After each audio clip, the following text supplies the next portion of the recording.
आज हम बात करने जा रहे हैं बिहार विधानसभा 2026, जिसका बिगुल बज चुका है।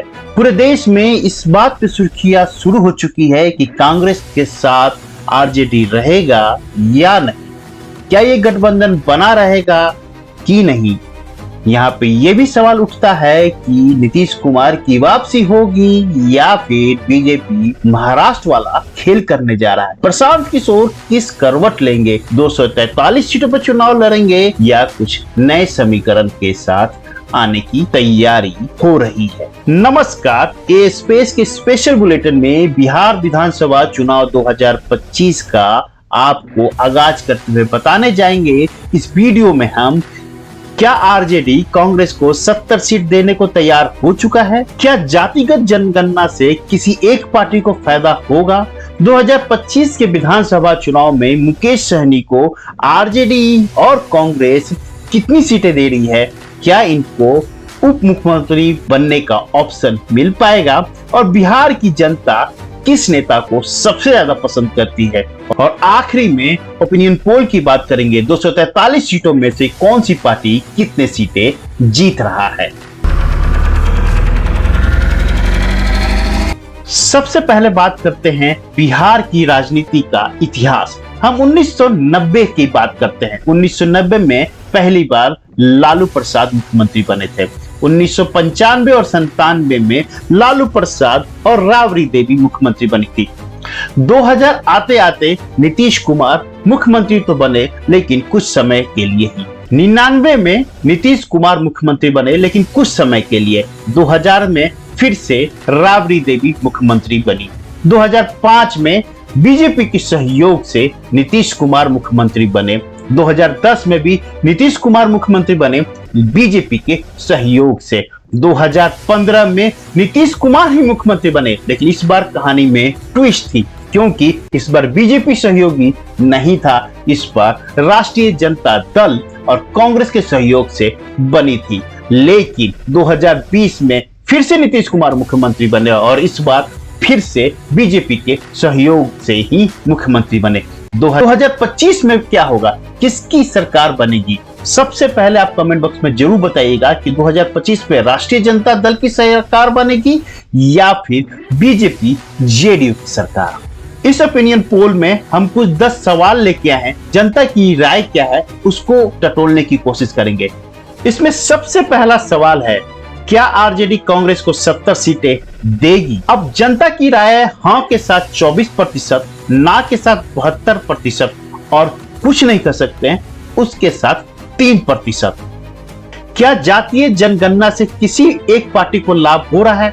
हाँ के साथ 26% है, ना के साथ 67%, कह नहीं सकते हैं 7%। देखिए, जातीय जनगणना आरजेडी और जेडीयू के सहयोग से हुआ था और उसका फायदा तभी तक होता जब आरजेडी और जेडीयू एक साथ होते हैं। इस वक्त आरजेडी अलग गुट है और जेडीयू बीजेपी के साथ है। तो हमारे ओपिनियन पोल से 67% लोग जो मान रहे हैं कि इसका किसी को फायदा नहीं होगा, क्योंकि ये जो कॉन्सेप्ट है जातीय जनगणना का, ये इस वक्त डाइल्यूट हो चुका है। फ्यूचर में जरूर ये यूटिलाइज होगा, पर इस वक्त किसी भी पार्टी को फायदा नहीं होगा।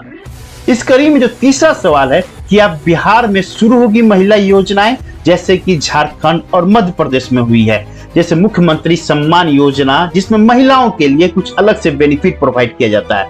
तो बिहार की जनता मानती है हाँ 91%, ना के साथ 3% और कह नहीं सकते हैं वो 6%। क्या बिहार में शराबबंदी जारी रहेगा या कोई फर्क पड़ेगा? सबसे पहले बताते हैं हाँ के साथ 33% हैं लोग, ना के साथ 46% हैं और कुछ नहीं कर सकते हैं 21%। इस कड़ी का सबसे इंपॉर्टेंट सवाल है, क्या नीतीश कुमार चिराग पासवान को उप मुख्यमंत्री बनाने को तैयार होंगे? देखिए, सवाल ये इसलिए पूछा जा रहा है क्योंकि 2020 में जो नीतीश कुमार की पार्टी जेडीयू थी उसको कम सीटें आई थी, 44-43 के आसपास, क्योंकि सबसे ज्यादा जो डेंट किया गया था ये चिराग पासवान की तरफ से किया गया था। चिराग पासवान उसी सीट पे सबसे ज्यादा कैंडिडेट उठाए थे जहां पे जेडीयू चुनाव लड़ रही थी। जहां पे बीजेपी लड़ रही थी वहां पे सिर्फ मात्र फ्रेंडली चुनाव हुआ था, वो 6 विधानसभा था, बाकी मैक्सिमम जगह जेडीयू के साथ टक्कर था और उसका इंपैक्ट ये हुआ था कि नीतीश कुमार की जेडीयू 43-44 सीटों में ही सिमट गई थी। अब हाँ के साथ 4% हैं, ना के साथ 46% हैं और कुछ नहीं कर सकते उनके साथ 10% लोग हैं। क्या नीतीश कुमार के चेहरे से ही बीजेपी चुनाव लड़ेगी? देखिए, ये सवाल सबसे ज्यादा इंपॉर्टेंट है। हाँ के साथ 48% है, ना के साथ 38 और कह नहीं सकते उनके साथ 14%। लेकिन मेरा मानना है कि Nitish Kumar as a chief minister candidate BJP खड़ा करेगी, ये नहीं हो सकता है। अभी नीतीश कुमार की तबीयत उतनी अच्छी नहीं चल रही है और बीजेपी के लिए सबसे इंपॉर्टेंट यह है कि बीजेपी अपने किसी एक बड़े नेता को खड़ा करके नीतीश कुमार को इस वक्त साइलेंट कर दे। क्या राष्ट्रीय जनता दल मुकेश सहनी को उप मुख्यमंत्री के पद पे देख सकती है? 28% लोग हाँ बोल रहे हैं, वहीं पे 33% लोग ना के साथ हैं और कह नहीं सकते उसके साथ 39% है। लेकिन ये जो मुकेश सहनी की जो पार्टी पिछले बार 2020 में 4 सीटें जीती थी, उसमें से चारों के चारों आइदर वो बीजेपी में या फिर जेडीयू में चले गए हैं। लेकिन इस वक्त ये आरजेडी को भी पता है कि यदि ज्यादा सीट जीत जाते हैं और यदि उप मुख्यमंत्री का कैंडिडेट बनाया जाता है और कभी उथल पुथल होता है, सरकार इधर से उधर होती है, तो सबसे पहले यही वीआईपी की पार्टी बीजेपी में हाथ मिला सकते हैं, क्योंकि ये इनका पिछला रिकॉर्ड भी है। तो ना के साथ 33% लोग हैं, कुछ नहीं कह सकते उनके साथ 39%, हाँ के साथ 28%। 2025 के विधानसभा चुनाव में चिराग पासवान को बीजेपी जेडीयू कितने सीटें दे सकती है? सबसे बड़ा सवाल है। 1 से 10 के बीच में 18% लोग का मानना है, 11 से 20 में 70% लोगों का, 21 से 30 में 9%, 30 से 40 सीटों पे 3% लोगों का मानना है।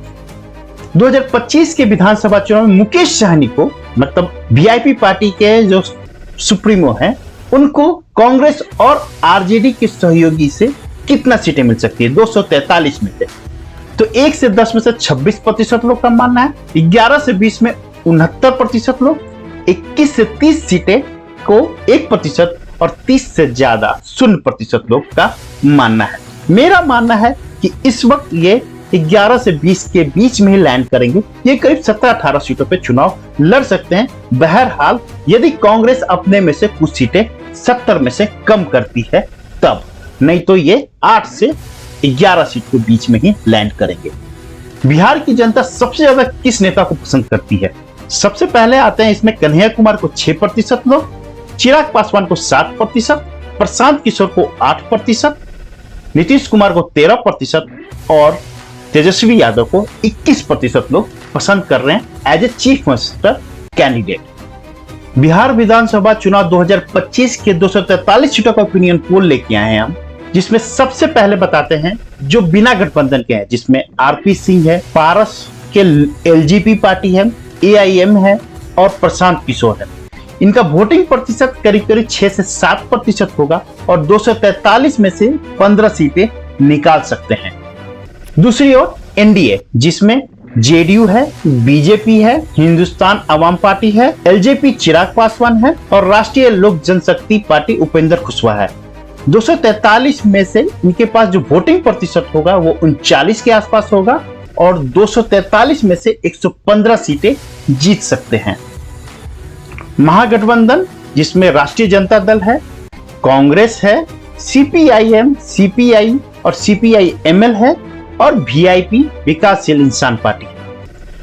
ए स्पेस के ओपिनियन पोल से 42% इनका वोटिंग प्रतिशत होगा और 243 में से 117 सीटें जीत सकते हैं। दोस्तों, ये वीडियो आपको कैसा लगा प्लीज कमेंट बॉक्स में जरूर बताइएगा। मिलते हैं अगले वीडियो में, तब तक के लिए नमस्कार।